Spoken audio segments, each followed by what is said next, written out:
Hi, howdy, hello. If you want to put this video on in the background, that is a-okay with me. I just appreciate all your support and all your likes and comments that you've been giving so far. It really fuels me to do better.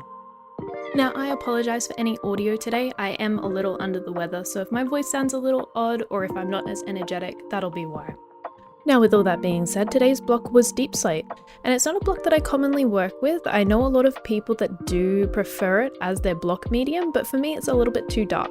So this build was definitely a step out of my comfort zone and into something that really didn't have a lot of texture variations that I could add, as well as it was a little bit on the dark side for my preference of building style.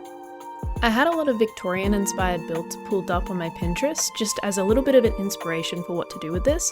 I didn't want to go heavy into the Gothic architecture, but as you'll see through the course of this video, it really fought me and it really wanted to fall into its 2016 emo phase, that's for sure. I wanted to add a bit of depth to this build, so I went for this double roof structure on the side with the overhang just to add a little bit of visual interest as well as fall into more of that architecture style from the Victorian era. I think this added a little bit of visual interest on a build that I really had no idea what details I would put into it. A lot of the Victorian builds that I was referencing were very bland. They had a lot of window trims and details that I couldn't really add with Minecraft blocks, so I knew that this build would be more on the mundane side. So I was trying to add visual interest wherever I could. This build really highlighted a problem that I have in my building styles where I try to play it a little bit too safe. I don't have a very big block repertoire that I can pull from, and so it really shows in blocks like this where I really haven't used them before. So this one really threw me out of my element, and it hadn't felt this uncomfortable since the red nether bricks build where that was completely out of my element. This build, however, just seemed a little bit silly that it was out of my comfort zone. It's just Deepslate and I shouldn't have been so out of my depth and off kilter, but I was for some reason, which is something that I do need to work on.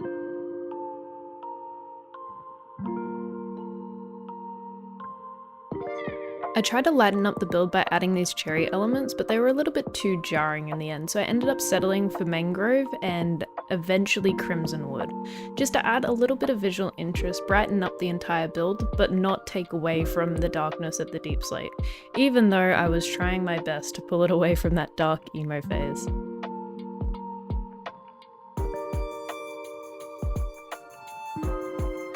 I'm curious as to what people's building styles typically are. I consider myself sort of a jack of all trades, master of none, where I can do everything at least semi-decently. But I know people absolutely specialize in, say, texture or details and the like. Which ones do you specialize in? Leave in the comments below which ones you find most gratifying and which ones you fall into.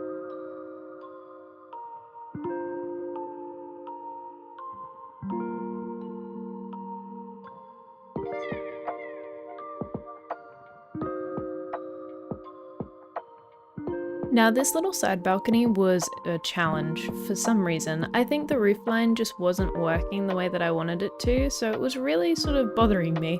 And so I decided to move on to texturing, just to calm my mind and reframe and refocus what I was doing in the build.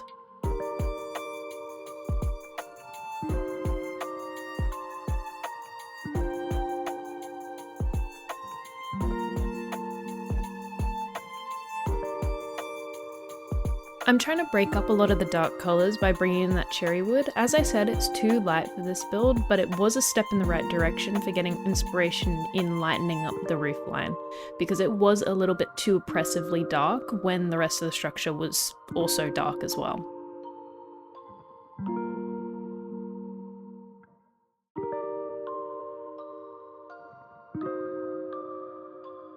I probably could have stuck with this mono mangrove trim, but in the end I did end up adding some variants with the crimson wood just to add a little bit more visual interest, but I think even with this mangrove wood it looked much better than the red nether brick that I was using previously.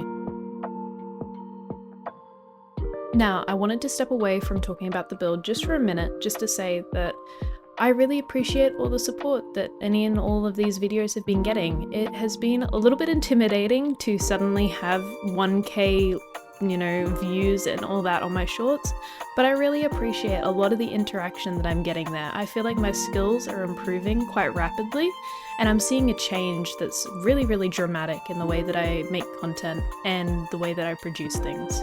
So I really appreciate that. Thank you guys for pushing me. As I said previously, the details for this build were sort of ambiguous when I first started, so I didn't really know what designs and what blocks I would be using in it. So I really was just playing with the overall style of these windows until I got something that felt a little bit right. In the end, the build did lack a little bit of detail, and I think that comes down to just me not being very good at that in the long run. And I think that is something that I do need to work on and improve, but this build was really good overall, and it was definitely a solid addition to this 30 Days series.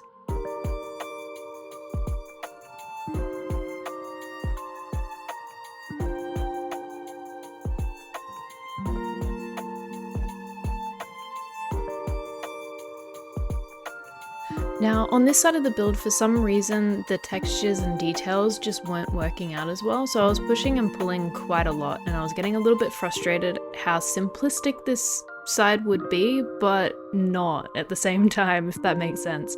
A lot of the structures weren't really cooperating the way that I wanted them to, and the style that I was trying to bring over just wasn't feeling as cohesive as it was on the front side.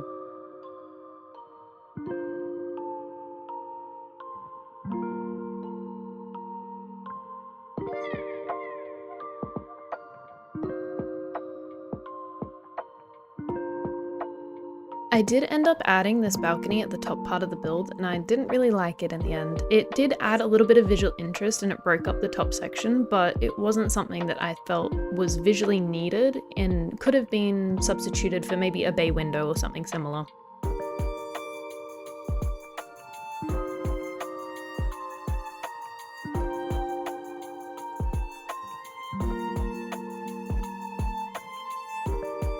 That's one thing that I would recommend to anyone that's trying to build, is build up a repertoire of small details that you can add on to any build. Whether that be a window style, a door style, anything like that. It really helps when you're pulling from these things to have a big library that you can draw from. And that is something that I'm seeing needs to be improved as I make these structures. I feel like I'm reusing the same building techniques and the same details every single build. And it is something that I definitely need to improve on.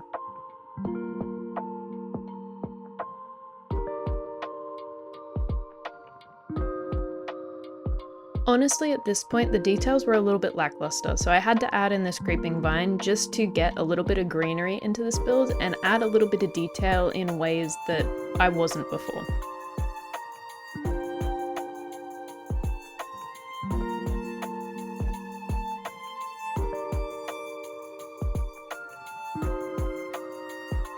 While I don't think this build is either good or bad, I definitely think it's on the lower end for a lot of the detail-based ones. Compared to, say, let's say the moss block build, this one has a lot less details and a lot less visual interest. It doesn't really stand out, and it's something that I would see maybe like in a suburban street with multiple others around it. It's something that I could see as like a starter base, but it's not really a statement piece, and that is something that since the last build has been on the forefront of my mind. I have these constraints of these little boxes that I have to build into, and I feel like that's hampering my creativity a little bit. I think in the next ones coming up, I want to try and step out of those comfort zones and just try and build something that's a little bit bigger, or whatever really speaks to my heart instead of, following the traditional patterns that I've had so far.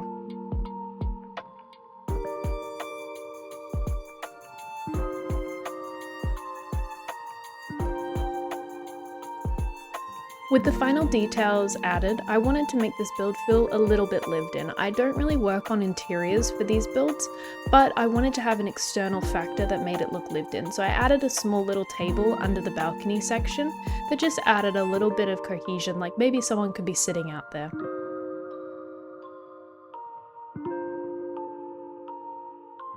This tree was a little bit of a nightmare to build, but I'm happy that I did it. It ended up looking really good and really completing the scene before the staging shots.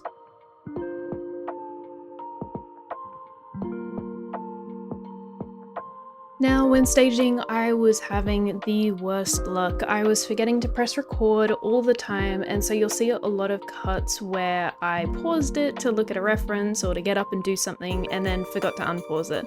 So I apologize for any of that, and I will be working on remembering that a little bit more. But I think overall, this sort of suburban vibe really fits this house well. I think I should have added a few less trees to block the sightlines, but adding in this little swing really made the house feel a little bit lived in and a little bit more used than previous builds, which was a really nice addition.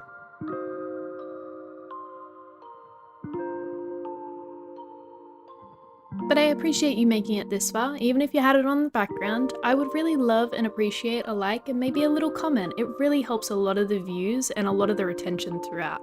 But with that being said, I hope to see you back for tomorrow, and I hope you have a lovely day. Bye bye.